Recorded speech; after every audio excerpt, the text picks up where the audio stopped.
성경이 총 몇 권으로 구성이 되어 있나요? 66권으로 구성이 되어 있죠. 그 중에서 요한계시록은 성경의 가장 마지막 부분에 담겨져 있습니다.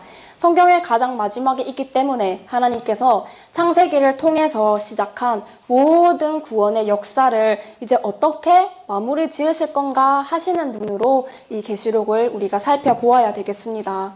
계시록 1장을 보니까 7 금초대가 등장을 했죠.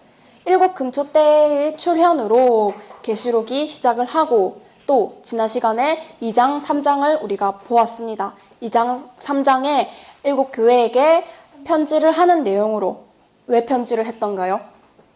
회개를 촉구하는 이 마지막 때의 7 교회가 하나님의 뜻을 거스르는 그러한 모습들을 하고 있었기 때문에 회개를 촉구하는 편지를 쓰는 것으로 경고의 편지를 하는 것으로 2장과 3장이 우리가 배워왔는데 과연 이 7 교회는 회개를 했을까요? 자, 오늘은 4장이죠. 우리가 4장을 통해서는 열린 하늘을 통해서 사도 요한이 영들의 세계, 하나님의 이 세계를 보고 기록한 내용을 우리가 오늘 공부를 해보려고 합니다.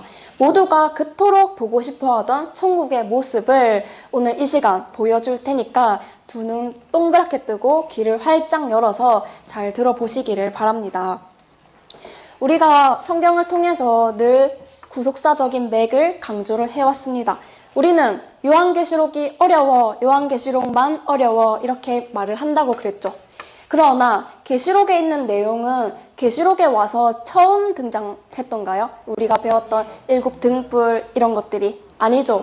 그 앞에 있었던 성경의 65권의 내용이 이어져서 계시록에 와가지고 출현을 하는 것이지 다 연결되어 있다는 사실을 알고 그러면은 65권의 이 내용이 이제 마지막 계시록에 담겨져 있기 때문에 이 계시록에는 이 65권들에 대한 엑기스가 담겨져 있다고 보시면 되겠습니다. 자, 우리 주변에는 일시적인 죽음을 통해서 이제 천국을 보았다고 간증하는 사람들이 많이 있습니다. 유튜브를 통해서 보아도 그런 간증 영상들이 많이 올라와져 있는데 그러한 영상들하고 지금 이 계시록 4장은 하늘 천국 모습의 교과서예요. 교과서인데 이 교과서의 내용하고 자기들이 봤다고 하는 이 천국의 모습하고 일치되는 게 없습니다. 말이 달라요. 하나님께서는 이 4장을 우리에게 보여주신다는 것은 하나님의 안방을 공개하는 격입니다. 여러분들은 집에 집들이를 할 때 손님을 초대했을 때 안방을 쉽게 보여주나요? 손님이 왔을 때 안방을 쉽게 내어주나요? 아니죠. 지금 하나님께서는 안방을 우리들에게 보여주고 계신다는 거예요. 안방을 보여준다는 것만으로도 어떤 느낌인지는 느낌이 오시죠? 그러니까 지금 계시록을 통해서 하나님의 아주 비밀스러운 그 천국의 조직도를 4장을 통해서 우리들에게 펼쳐주시는 겁니다. 한번 볼까요? 4장 1절을 같이 읽어보겠습니다. 시작! 이 일 후에 내가 보니 하늘에 열린 문이 있는데 내가 들은 바 처음 내게 말하던 나팔 소리 같은 그 음성이 가로되 이리로 올라오라. 이후에 마땅히 될 일을 내가 내게 보이리라 하시더라. 네, 자, 지금 이 일 후에 내가 보니라고 나와 있습니다. 여기서의 이 일 후라는 것은 계시록을 공부하는 데 있어서 아주 중요한 단서가 됩니다. 무엇이요? 이 일 후에. 자, 우리가 띄어쓰기를 잘 해야 된다고 했죠. 아버지가 방에 들어가는지, 아버지가 가방에 들어가는지를 잘 봐야 되는 것처럼 지금 이 일 후에라고 했습니다. 2일 후에가 아니라 이 일 후에라고 했죠. 이것이 말하는 것은 사건의 전후 순서를 알려주는 중요한 단서이기 때문에 우리가 반드시 이것에 대한 개념을 잘 잡고 넘어가야 되겠습니다. 사건의 전후를 알려주는 단어가 이 일 후에라는 거예요. 그러면은 지금은 우리가 4장을 보았죠. 4장 1절에 이 일 후에라고 나와 있는 것은 계시록 3장까지의 이야기가 된 그 다음에 그 후에라는 뜻이에요. 2장, 3장에 무슨 내용이 있었어요? 편지하는 내용이었죠. 네, 그러니까 편지하는 내용이 있은 후에 그 다음 사건이 이제 4장 이제 시작이 되는 거예요. 2장과 3장의 사건 후에 4장이 시작이 되는 것이기 때문에 이 2일 후에라는 이 단어가 정말 너무나도 중요한 단서가 되는 겁니다. 자, 2일 후에 보니까 사도 요한이 보니까 하늘에 열린 문이 있다는 거예요. 하늘의 문이 열렸대요. 대문이 열린 걸까요? 하늘 문이 열렸대요. 대문을 말하는 것은 아니겠죠. 지금 우리가 계시라는 것을 배웠잖아요. 인간인 요한에게 신들의 세계, 이 하나님의 세계가 열린 거예요. 이 인간인 사도 요한에게. 자, 우리보다 높은 그런 영들의 차원을 보기 위해서는 우리가 할 수 있는 것이 아니라, 우리가 보고 싶다고 볼 수 있는 게 아니라 우리보다 차원 높은 그 신들이 우리들의 정신세계를 열어야 이 신의 세계, 하나님의 세계를 볼 수가 있는 겁니다. 자, 그 세계에 접속하는 방법은 이 우리보다 한 차원 높은 이 영들이 열어줘야 되는 거예요. 그래서 지금 하나님께서 열어주시는 겁니다. 하나님이 열어주실 때 내가 들은 바 처음 내게 말하던 나팔 소리 같은 음성이 들렸어요. 나팔 같은 음성. 이것은 계시록 1장에 나왔던 그 나팔 소리가 지금 4장에서 또 한 번 들리는 겁니다. 자, 음성이 나오는데 뭐라고 하나요? 사도 요한에게?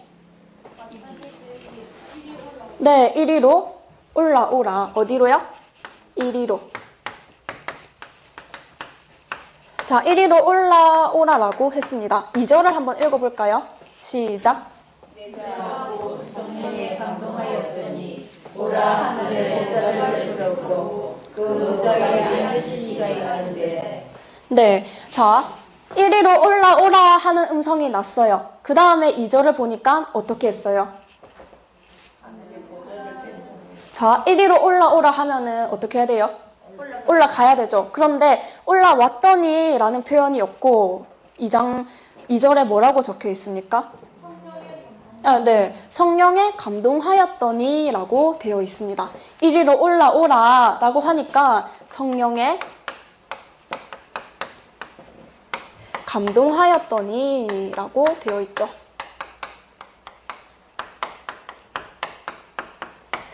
이리로 올라오라 했으면은 이리로 올라왔더니 올라가니까 이렇게 표현이 되어 있어야 되는데 성령에 감동하였더니 라고 되어 있는 거예요. 즉 성령에 감동했다는 이 표현이 무엇이냐면 올라왔다는 표현이에요. 이해가 되시나요? 올라왔다. 자, 성령의 감동을 받으니까 비로소 이 하늘의 영계가 이 사도 요한에게 보이기 시작을 한 겁니다. 성령에 감동하기 전 상태는 무슨 상태일까요? 네, 내려간 상태. 자, 육체의 상태라고 말씀을 드리겠습니다. 육체의 상태일 때는 하늘의 영계가 볼 수가 없어요. 그런데 성령에 감동한 상태에서는 하늘의 영계를 볼 수가 있는 거예요. 자, 예수님께서 승천을 하실 때 제자들이 보는 앞에서 승천을 하셨습니다. 그래서 사도행전 1장 9절로 가보겠습니다. 사도행전 1장 9절.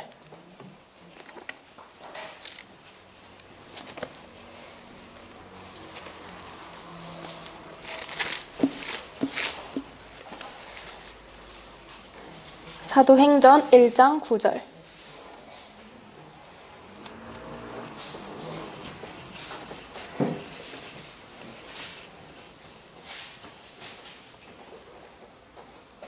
네, 시작.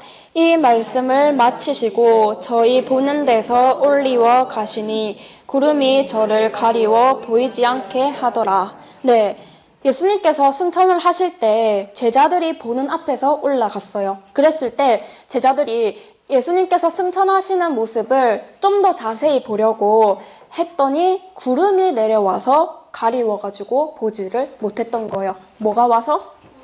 구름이 와서. 자, 여러분, 아까도 띄어쓰기를 말씀드린 것처럼 지금 또 하나를 볼 것은 구름이 와서 가리웠대요. 자, 구름이 와서 가리운 거하고 구름으로 가리웠다는 것에 차이가 있을까요? 구름이 와서 가리는 것하고 구름으로 가리는 것하고 차이가 있을까요? 없을까요? 있겠죠. 자, 구름이 가렸다는 것은 가만히 있는데 구름이 와서 가린 거예요. 이해되시죠? 그런데 구름으로 가렸다는 것은 예수님께서 올라가시는 중에 이제 구름층이 있을 거 아니에요? 그럼 올라가는 중에 구름이 있으니까 그냥 가리게 된 거 하고, 구름이 가렸다는 것은 예수님이 가시는데 구름이 와가지고 예수님 승천하시는 모습을 제자들 눈에 가리게 만들었다는 거예요. 이해되시나요? 구름이 와서 가리는 것하고 구름으로 가리는 것의 차이를 일단 먼저 느끼셔야 되겠습니다. 예수님은 구름이 가리웠어요. 자, 우리는 또 구름 하면은 어떤 구름을 생각해요? 뭉게구름을 생각하죠. 자, 성경에서는 뭉게구름을 말하는 것이 아니라 천사들의 세계, 영들의 세계를 두고 구름이라고 합니다. 무슨 세계요? 네, 천사의 세계, 영들의 세계를 두고 구름이라고 표현을 합니다. 즉, 성령이 내려와서 이 제자들의 눈을 가리워가지고 못 보게 만들었던 거죠. 이해되셨나요? 네. 그 다음에 예수님께서 승천하시고 또 나중에 부활을 했었는데, 부활 후에 갈릴리에 제자들이 이제 물고기를 잡고 있었어요. 그랬을 때, 오늘 물고기 몇 마리 잡았냐 하고 물으니까 한 마리도 못 잡았습니다. 그랬더니 예수님께서 그러면 이쪽으로 던져봐라 했더니 153마리가 던져지는 걸 보고 누군가 주님이다 하니까 성질 급한 베드로가 빨리 그 물속으로 첨벙 뛰어들어서 예수님에게 달려갔습니다. 자, 제자들은 예수님의 모습을, 살아생전의 모습을 알고 있었죠. 그런데도 지금 예수님이 부활 후에 나타나시니까 못 알아봤었어요. 그런데 성령에 감동하니까 이 부활 후에 예수님의 모습을 제자들이 보게 된 겁니다. 육체의 상태, 육의 눈으로는 볼 수가 없고 성령의 감동을 입어야 볼 수가 있다는 거예요. 예수님 재림하시면 또 어떤 말들이 있나요? 예수님 재림하실 때 우리는 구름 속으로 끌어올려서 공중에서 주를 맞이한다 하고 해서 우리가 휴거를 기다리고 있었잖아요. 옛날에. 맞죠? 자, 진짜 우리 몸이 저 하늘의 뭉게 구름에 올라간다는 말일까요? 지금 우리가 구름은 뭐라고 했죠?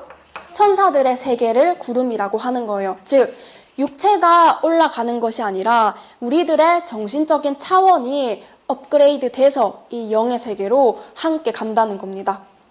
업그레이드 돼서 예수님을 만나는 것을 두고 구름 속으로 끌어올려 간다는 거지, 이 육체가 하늘에 있는 뭉게구름으로 가는 것은 아니라는 거. 그렇기 때문에 우리가 이런 막연한 재림관에 대해서는 빨리 성경을 배워가지고 이런 선입견들, 이런 지식들은 빨리 버려야 되겠습니다.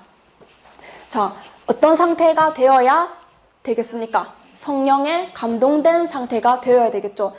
이 예배 시간도 마찬가지로 육의 상태에 계시는 분들은 지루해, 언제 끝나나 하실 수도 있겠지만, 성령의 감동을 받은 상태에서 예배를 드린다면은 이 예배가 좀 더 어떻게 느껴지겠습니까? 이렇게 일단은 육의 상태하고 성령에 감동했다는 것에 이것을 이제 보시고, 그 다음에 다시 계시록 4장으로 보겠습니다.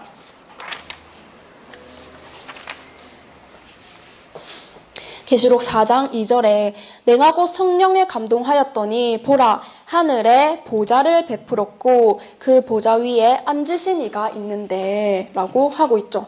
하늘에 무엇을 베풀었대요? 보좌를 베풀었다고 합니다. 자, 우리가 예를 들어서 광복절 행사에 단상에 의자가 10개가 있습니다. 그러면은 몇 사람이 올 것을 알 수 있나요?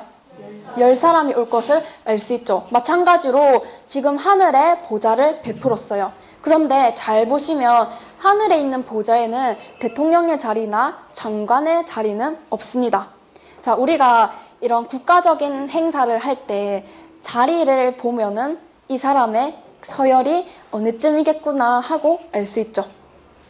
자, 그것처럼 이 4장을 잘 보시면은 어떤 자리가 좀 더 하나님과 가까운 자리인지 좀 더 높은 자리인지를 보실 수가 있을 겁니다. 그 보좌 위에 앉으신 이가 있는데 3절 같이 읽어보겠습니다. 시작. 앉으신 이의 모양이 묘하고 무섭고 또 무지개가 있어 보좌에 두르는데 그 모양이 보석 같더라. 네, 앉으신 이는 누구를 말씀하는 걸까요? 그렇죠. 하나님의 보좌가 있는 거예요. 자, 하나님을 두고 어떤 표현을 하고 있어요? 하나님의 모습을 두고 벽옥과 홍보석과 또 무지개가 있다고 하죠. 자, 벽옥, 홍보석 이런 것은 실제 보석을 말하고 싶은 게 아닙니다. 하나님의 존재를 감히 표현할 만한 그런 적절한 단어를 찾기가 어려워서 이런 추상적인 뭔가 희귀한 보석을 가지고 신비로움을 표현을 한 겁니다. 우리가 뭐 바닷가를 갔을 때 되게 예쁜 바다빛을 보면은 아, 에메랄드빛 같다 하죠. 그런 것처럼 이 하나님의 모습을 이런 것을 표현하기 위해 이렇게 표현을 했던 것이고, 지금 벽옥이라고 했을 때는 푸른 빛이 있는 옥을 말하죠. 또 홍보석은 붉은 빛을 말합니다. 이런 푸른 빛과 붉은 빛이 지금 있고, 그리고 하나님 보좌에 뭐가 둘려 있대요? 네, 무지개가 둘려 있습니다. 무지개 하니까 생각나는 것이 있나요? 무지개는 또 언제 등장했었어요? 그렇죠. 노아의 약속 무지개 했을 때 무지개가 한번 등장을 했습니다. 그리고 4절 읽어보겠습니다. 시작. 또 보좌에 둘려 24 보좌들이 있고 그 보좌들 위에 24 장로들이 흰 옷을 입고 머리에 금을 쓰고 앉았더라. 네, 자, 보좌에 둘려서 뭐가 있대요? 24 네, 24보좌가 있는 거예요. 이렇게 해서 이제 24개의 보좌가 있는데, 자, 이 24개의 보좌의 주인은 누군가요? 누구라고 나와 있습니까? 네, 이 24보좌에 앉을 사람은 24장로가 앉아야 되는 거예요. 24장로의 자리인 거예요. 장로 하면은 우리 교회들에게도 장로님들이 있죠. 그런 장로를 이야기하는 것이 아니라 지금은 이것은 육의 세계를 말씀드리는 게 아니죠. 하늘의 모습, 하나님이 계신 그 천국의 모습을 말씀하고 있는 것이기 때문에 이 24장로도 우리가 교회에 계신 그런 장로님들을 말씀하는 게 아니라 하늘에도 24장로급의 천사를 표현을 하는 거예요. 24장로급의 천사를 표현하는데, 이 24장로들이 무슨 옷을 입고 있어요? 흰 옷을 입고 있죠. 흰 옷 언제 한번 등장했습니까? 이 흰 옷은 누가 입을 수 있었어요? 이기는 자들이 입는 것이 흰 옷이었죠. 4대 교회 할 때 이기면은 이런 흰 옷을 입게 해주겠다라고 했고, 또 흰 옷 하면은 19장 8절에 빛나고 깨끗한 세마포. 자, 빛나고 깨끗한 세마포는 무엇을 뜻했어요?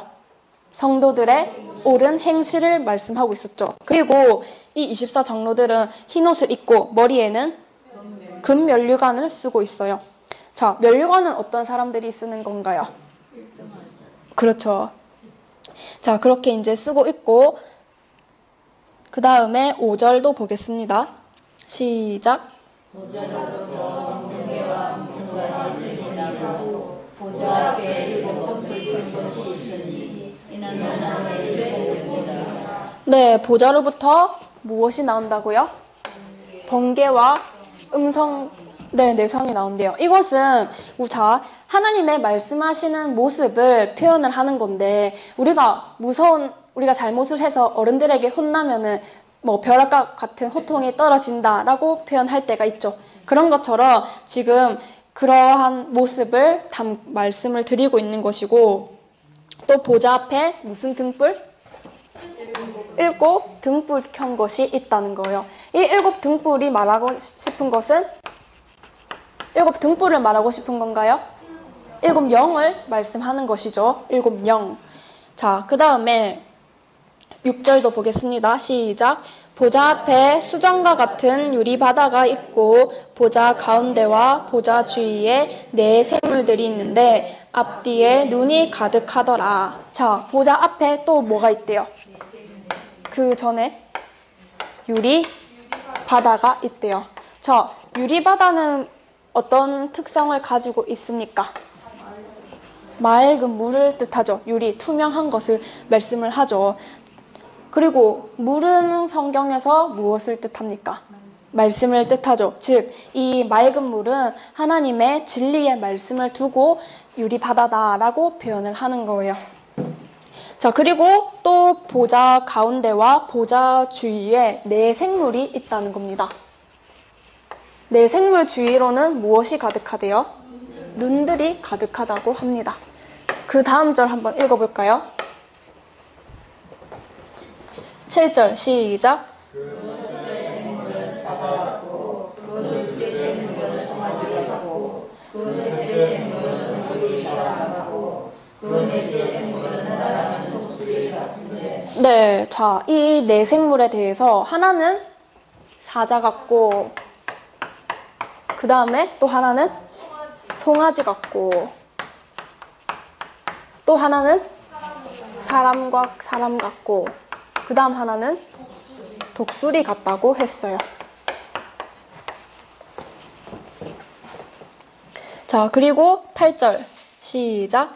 네 생물이 각각 6날개가 있고 그 안과 주위에 눈이 가득하더라. 그들이 밤낮 쉬지 않고 이르기를 거룩하다 거룩하다 거룩하다 주 하나님 곧 전능하신 이여 전에도 계셨고 이제도 계시고 장차 오실 자라 하고. 네, 네 생물은 6개의 날개를 가지고 있고 그 주위에 무엇이 가득하대요? 눈들이 가득하다는 거예요. 자, 눈 무엇을 말할까요? 그렇죠. 7눈은 7영이라고도 한번 했었죠. 눈은 영들을 말을 하는데 지금 이것은 하나님 나라의 모습이라고 했죠. 천사들의 모습을, 천사들의 세계를 표현하는 것이고, 즉 이 네 생물은 사람, 사자, 송아지, 독수리는 각 계층의 대장들을 이야기하는 거예요. 사자는 동물들의 왕, 송아지는 가축의 왕, 그 다음에 독수리는 새들의 왕, 사람은 만물의 영장을 말하죠. 네, 그러한 대장들을 이야기하는 거니까 대장은 혼자 일하나요? 밑에 수하들을 거느리고 있죠. 이 대장들이 거느리는 그런 수하들, 부하들을 두고 이야기를 하는 거고, 즉 눈들이 많다는 것은 따르는 군사들이 많다는 겁니다. 하늘의 이 네 생물은 하늘나라의 군대장이에요. 천사장이에요. 즉 땅으로 친다면은 군대의 야전, 사령관 같은 격입니다. 이해되세요? 네, 이 하늘의 네 생물은 하늘나라의 천사장인데, 하늘 군대의 천사장인데, 좀 더 쉽게 표현을 하자면은 이 군대를 가면은 야전 사령관과 같은 계급을 가진 그러한 위치를 가진 네 생물들이라는 거예요. 자, 그리고 이러한 네 생물들이 모두가 지금 어떻게 하고 있어요? 거룩하다 거룩하다 거룩하다 주 하나님 곧 전능하신 이여 전에도 계셨고 이제도 계시고 장차 오실 자라 하면서 9절에 지금 영광과 존귀와 감사를 보좌에 앉으사 세세토록 사시는 이에게 돌리고 있는 겁니다. 또 10절 11절도 쭉 읽어보겠습니다. 시작. 24 장로들이 보좌에 앉으신 이 앞에 엎드려 세세토록 사시는 이에게 경배하고 자기의 멸관을 보좌 앞에 던지며 가로되 우리 주 하나님이여 영광과 존귀와 능력을 받으시는 것이 합당하오니 주께서 만물을 지으신지라 만물이 주의 뜻대로 있었고 또 지으심을 받았나이다. 네, 지금 하나님께 영광을 돌리고 있는 거예요. 아까 이 면류관을 하나님 앞에 지금 던지고 있죠. 그러니까 이 24 장로들도 그렇고 모든 생물들이 이렇게 이길 수 있었던 것은 하나님의 능력 때문에 이렇게 된 것이기 때문에 하나님께 영광을 돌리고 있는 모습을 우리가 보고 있습니다. 자, 여기서 우리가 조금 더 볼 것은 다니엘 10장 2절로 가보겠습니다. 단 찾으시면 되겠습니다.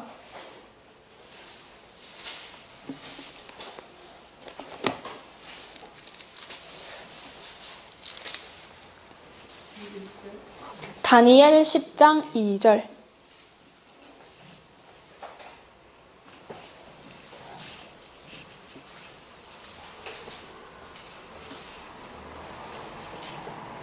시작.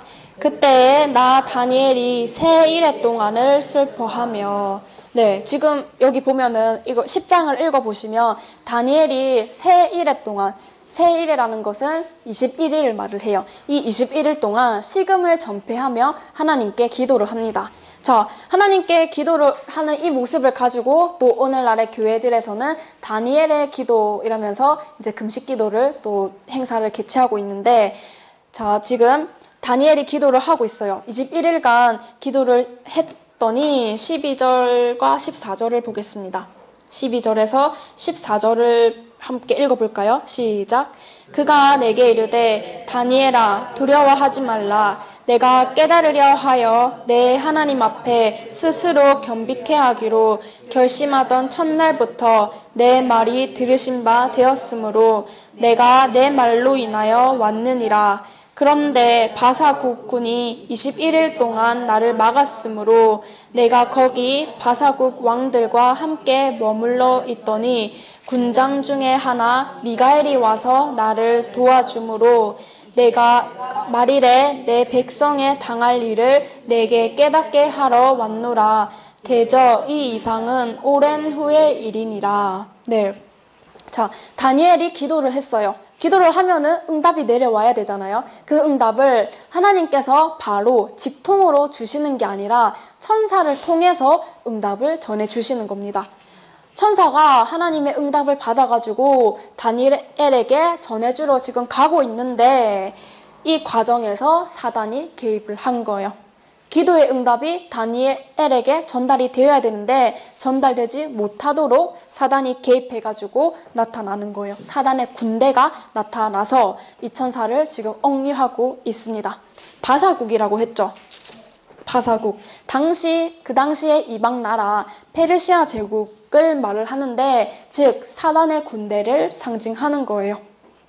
21일 동안 인질로 잡혀 있다가 미가엘 천사장이 와가지고 도와줘서 이제 무사히 풀려나서 이 천사는 다니엘에게 가서 하나님의 이 말씀을 응답을 전달을 하는 거예요.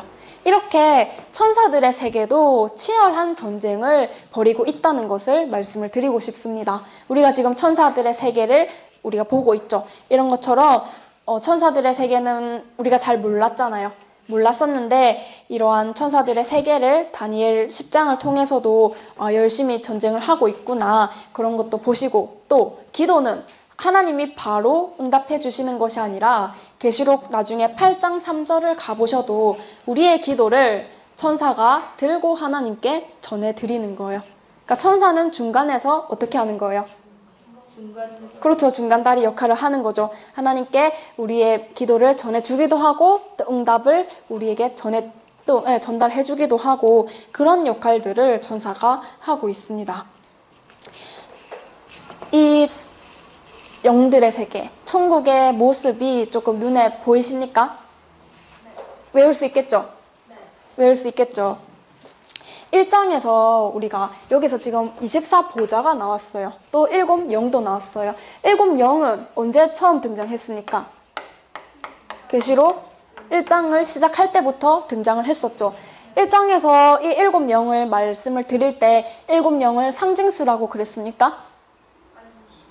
실제 수라고 말씀을 드렸습니다.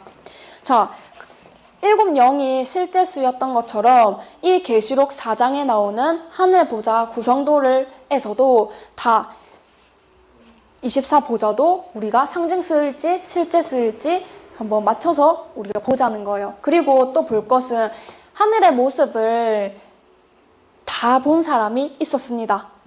모세는 하늘의 천국의 모습을 보고 이 땅에 무엇을 만들었어요? 성막을 만들었죠. 네, 사도 요한도 하늘의 모습을 보았습니다. 그러나 사도 요한은 글로써 우리에게 전해주었지만 모세는 시청각 자료화해서 성막을로 우리들에게 전해준 거예요. 히브리서 8장 5절로 가겠습니다.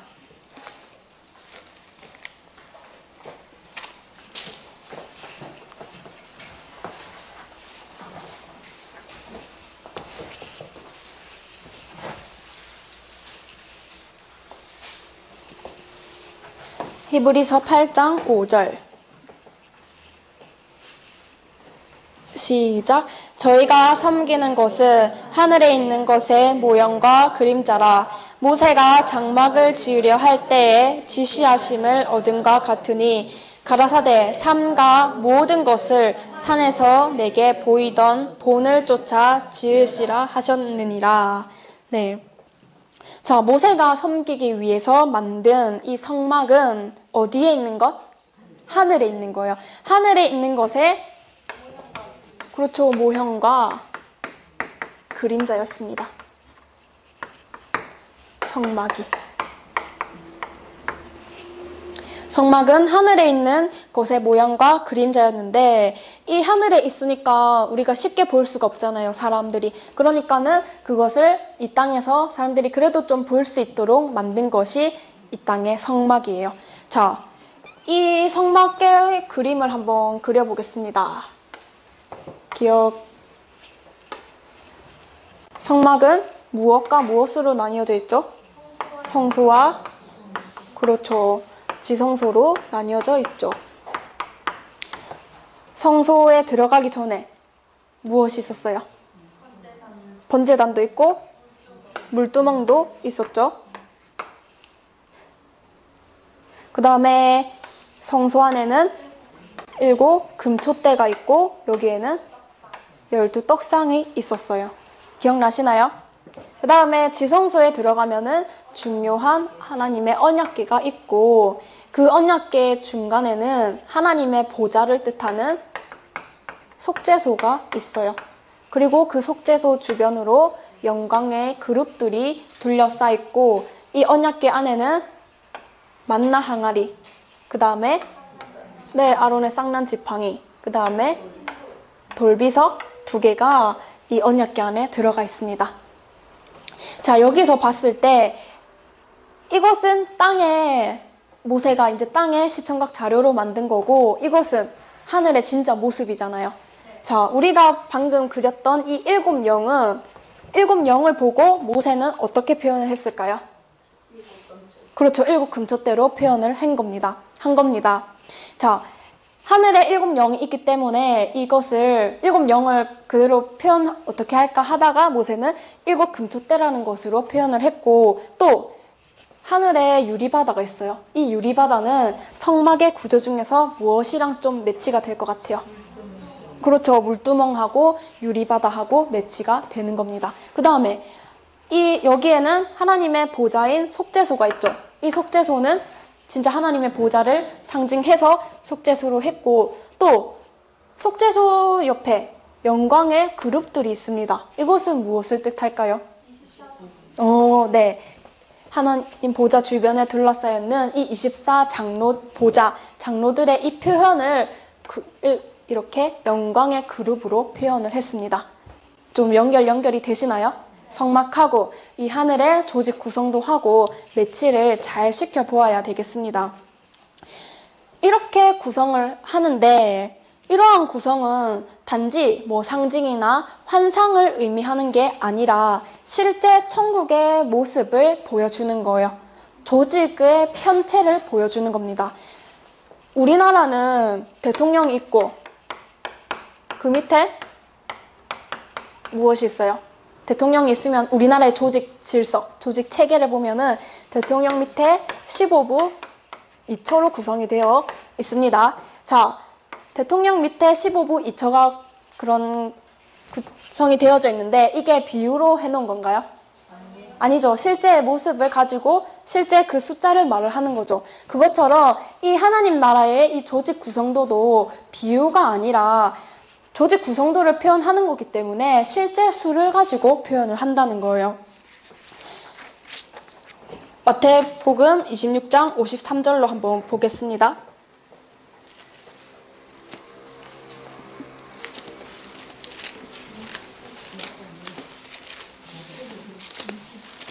마태복음 26장 53절.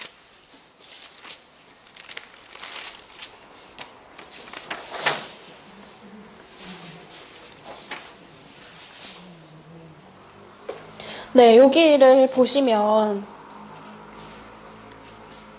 여기 내용은 예수님을 잡으러 사람들이 몰려왔어요. 그랬을 때 제자 중에 하나가 칼을 뽑아 들어가지고 그 종의 귀를 잘라버렸습니다. 그랬더니 예수님께서 53절에 한번 읽어볼까요? 시작. 너는 내가 내 아버지께 구하여 지금 12영 더 되는 천사를 보내시게 할 수 없는 줄로 아느냐 하면서 하늘에 12영이 있다는 거예요. 이 12영이 지금 우리 성경책에는 12영으로 되어 있는데 새 번역된 책에는 12군단으로 표현이 되어 있습니다. 어쨌든 12영이 등장을 했습니다. 자, 여기서의 12영은 마태복음 26장에 등장하니까 처음 등장하는 게 아니겠죠. 우리가 구속사적인 맥을 흘러봤을 때 예수님에게서 말씀하시는 이 12영은 계시록 21장에 가니까 등장을 합니다. 그런데 출발은 야곱의 12아들로 출발을 했습니다. 야곱의 12아들이 있기 때문에 무슨 지파가 생겼어요? 그렇죠. 12지파가 생겼죠. 이 12지파를 통해서 또 예수님 때에는 12제자로 이루어졌다가 계시록에 가면은 12문, 12기초석으로 되는데 그러한 모든 것이 하늘에 12영이 있기 때문에 이 땅에 그렇게 구성이 되었던 거였어요. 자, 야곱의 12아들이 비유예요? 12이란 숫자가 비유적인 표현인가요? 예수님의 12제자가 상징수인가요? 아니죠. 그것처럼 이러한 숫자들은 실제 수를 말을 하듯이 하늘의 12영도 실제 수라는 거예요. 하늘에 12영이 있기 때문에 이 땅에 12아들로, 12지파로, 12제자들로 구성이 되어졌다는 겁니다. 이러한 연결들을 우리가 본다면, 이러한 눈에서 본다면은 24보좌라는 것도 상징수가 아닌 실제 수를 이야기하겠죠. 또 앞으로 가면 나올 14만 4천에 대한 이것도 신학적으로 의견이 분분한데 우리가 보는 구속사적인 맥을 따라서 본다면은 24만 4천도 상징수가 아니라 실제 수라는 것을 말씀을 드립니다. 왜냐하면 14만 4천이라는 숫자가 있고 14만 4천이라고 딱 한정을 지어 놓았죠. 한정을 지은 수하고 또 이것과 대비되는 셀 수 없는 흰무리가 있습니다. 그렇기 때문에 이 14만 4천이라는 수는 실제 정확하게 하나님이 선을 그어 놓은 숫자고 그거와 반대되는 셀 수 없는 흰무리가 있다는 것을 보시면서 이 14만 4천에 대해서도 조금 더 묵상을 해보시기를 바랍니다. 자, 하늘에 있기 때문에 땅에도 이루어지는 거예요. 우리 주기도문 할 때도 늘 그렇게 기도를 하죠. 하늘에 있기 때문에 땅에도 이루어지는 것이 더 중요한 거예요. 히브리서 9장을 보시면은 이제 사도 바울이 하늘의 그런 보좌의 모형을 성막으로 하면서 때가 되면 이 성막의 모형이 변형될 것을 예고하고 있습니다. 자, 성막은 실체인가요? 성막은 하늘의 실체인가요? 모형이죠. 모형이고 그림자였어요. 이것이 나중에 때가 되면은 변형을 한다는 거예요. 그러면은 실제로 등장하는 때가 있다는 것을 말씀을 드리는 거예요. 이것은 단지 그림자일 뿐. 이것이 그림자인데 나중에 때가 되면 이 성막의 모형을 변형할 것을, 개혁할 것을 히브리서 9장에서 사도 바울이 말씀하고 있습니다.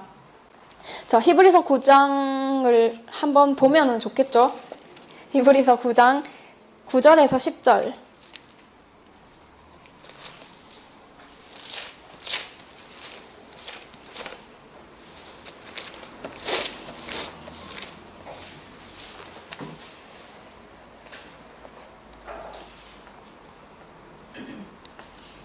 네, 한번 읽어보겠습니다. 시작.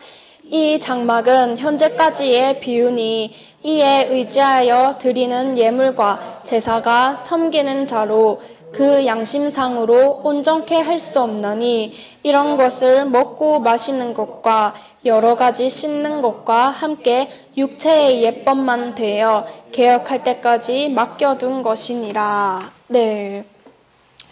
지금은 모형이고 지금은 비유지만 개혁할 때까지 맡겨둔다는 거예요. 그러면 나중에 개혁되는 일이 있겠죠.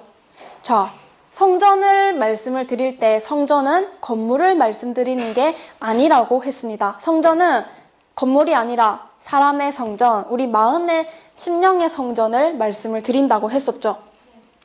자, 하늘에도 성전이 있고 이 땅에도 성전이 건설이 되어야 돼요. 그런데 건물 성전이라고요? 아니죠. 우리 사람의 성전을 이야기하는 거예요. 하늘에도 이런 조직 구성도가 있기 때문에 이 땅에도 그대로 조직 구성을 할 거예요. 하나님께서는 하늘에 이룬 것처럼 땅에서도 이루실 겁니다. 하늘에 그 성령들이 이 땅의 사람들과 하나가 되어서 영원하게 살 것을 하나님께서는 확수구대하며 기다리고 있는 거예요. 하나님은 장차 오실 자라고 우리 1장부터 배웠죠. 예수님도 장차 오실 자인데 하나님도 장차 오실 자입니다. 하나님은 만유 안에 거하고 싶어 하셔요. 우리와 함께 거하고 싶어 하시는데 땅에도 준비가 되어야 내려오시겠죠. 하늘에 이렇게 준비된 것처럼 이 땅에도 그렇게 될 것을 하나님이 지금 보여주고 계시는 것이고, 이러한 비밀들이 이제 무엇을 의미하는지를 우리가 빨리 깨달아야 되겠습니다. 지금 계시록 4장은 하늘의 조직도예요. 조직도. 북한의 김정은이 자신의 조직도를, 자신의 체계를 아무한테나 말해줄까요? 떠들고 다닐까요? 아니죠. 근데 지금 하나님께서는 그 특급 비밀을 우리들에게 전해주고 계시는 거예요. 하나님의 소중한 이 조직도를 우리들에게 전해주고 계시는데, 이러한 뜻을 빨리 바르게 이해해서 우리가 먹고 사는 것에 시시콜콜 이런 거에 우리가 힘 다 빼고 있을 것이 아니라, 그런 거에 시간 허비하지 말고 정말 이 하늘의 비밀을, 하나님께서 말씀하시고자 하는 그런 뜻들을 우리가 이해하고 이러한 비전들을 우리가 빨리금 받아서 나의 목표로 세우고 나아가야 되겠습니다. 비밀을 모르는 사람에게는 말을 해줘도 소용이 없죠. 그러니까 먼저 듣고 열린 눈으로 이러한 우리의 목표를 잡으며 나아가야 되겠습니다. 그렇게 나아가는 저와 여러분들이 되기를 원합니다.